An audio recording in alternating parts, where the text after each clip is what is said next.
Hey everyone, welcome back to Pearls of Wisdom. This is the 50 Plus Challenge, Day 6, and I'm here again to give my 2 cents worth, my Pearls of Wisdom. I saw a good one. Things just never cease to amaze me.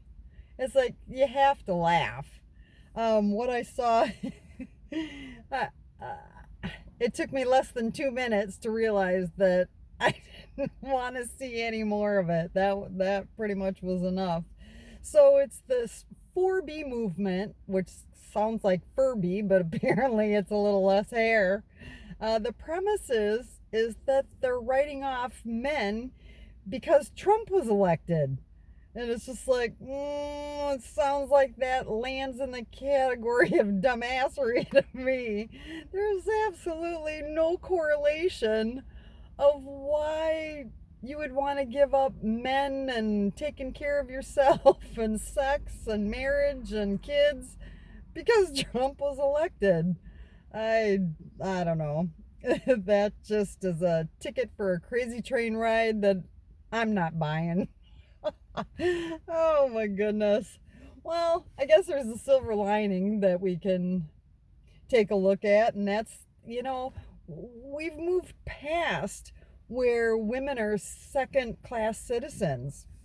You know, you're being disrespected because you're not being disrespected because of your style or your hair or your skin routine or whatever else it is you're going to give up, your shaving. The clothing movement, started long before you. I mean, look back, why do you think that we don't wear corsets anymore? And why do you think that they had the burning of the bras? That was, an epic historical movement for the liberation for women. So I don't I don't see, that there's any reason to reinvent the wheel. And why cut off your nose to spite your face? For an example, it's just, uh, I guess, years ago, it's like I used to, wear, the heels and skirts and nylons, and I had the earrings and belt and shoes and purse to all match.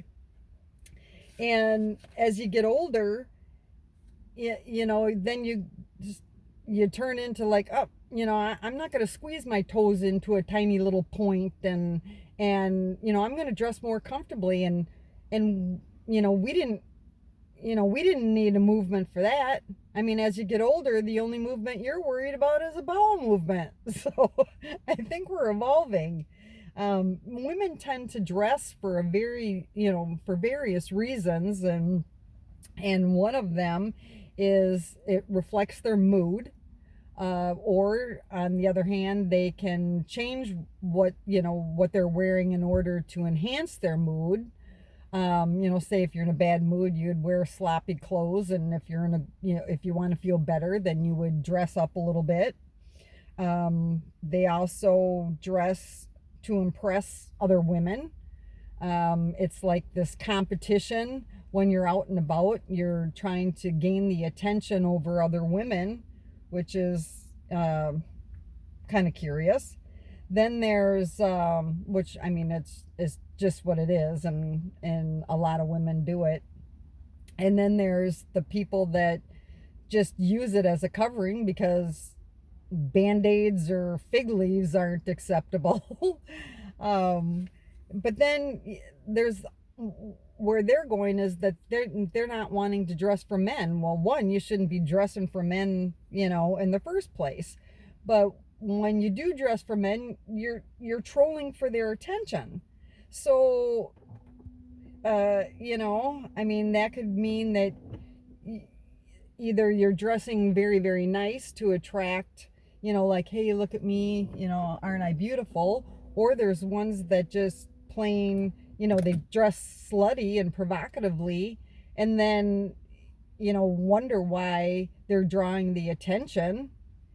And then there's, obviously for intimacy and seductive reasons, where you wear your lingerie or something in private, but that should be a private manner, you know.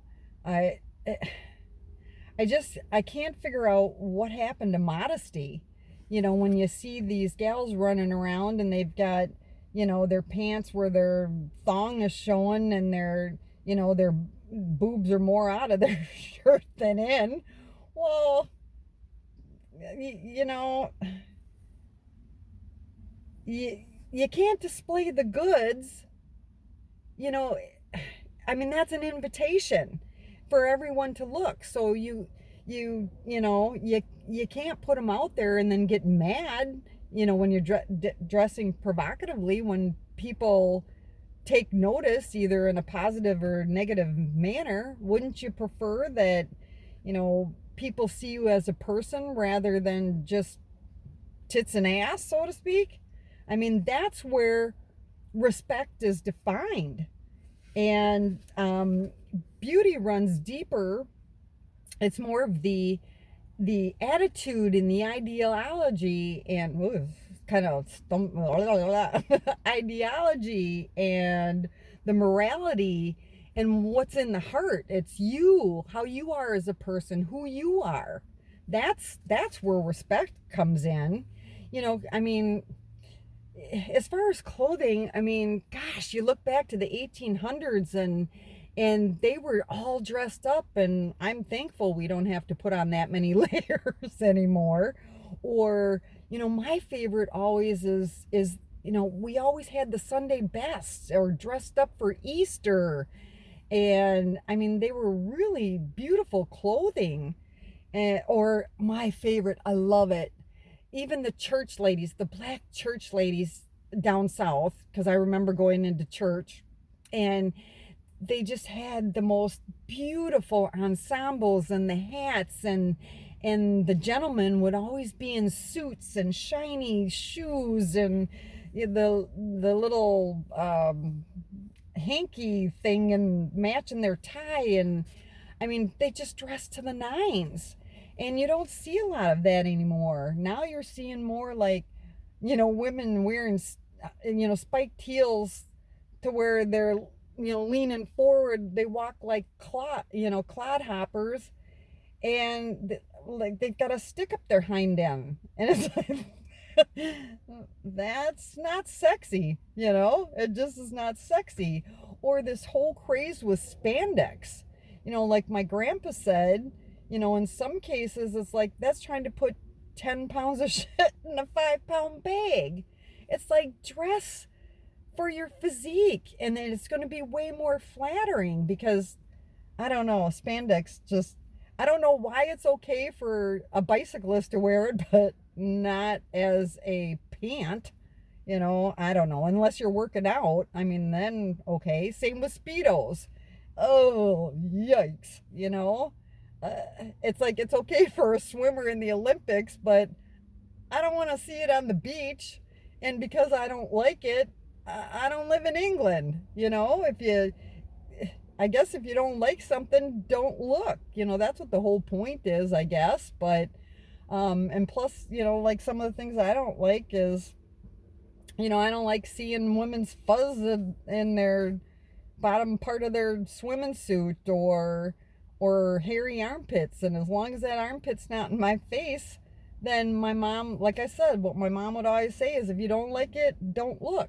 So it's you be a boo, you know. It's just like, you just do you, and the rest of the world, you know, kind of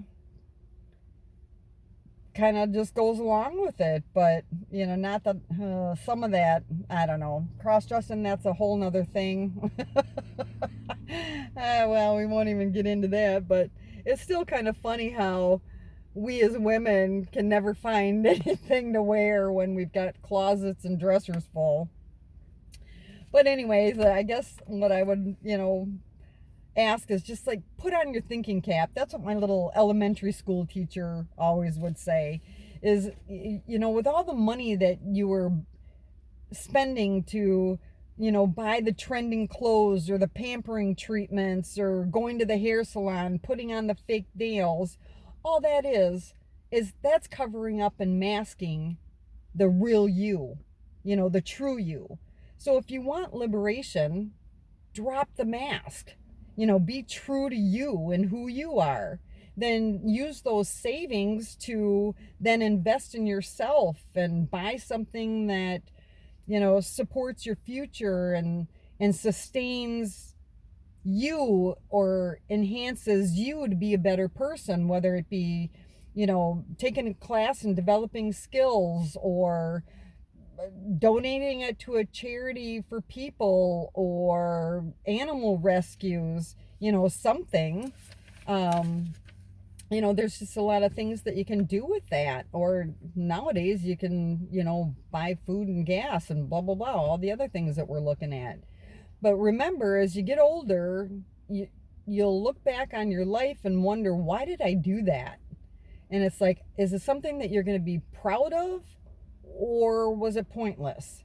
And let me tell you, you look back on photos and it's just like, why was I wearing that? Or why did I have my hair like that? And then you're just kind of grossed out. But, whatever you're doing, just add to them, the meaning, to the dash between the dates. Life is about, happiness, not discourse. So if you want to make a difference, make it make sense. So my question to you at the end of the day, what are you doing to put an enhancement in the dash between your dates? Thanks so much for tuning in to Pearls of Wisdom. I appreciate you coming. I hope you find some humor in all of this, and I hope to see you again tomorrow. Thanks. Have a great day.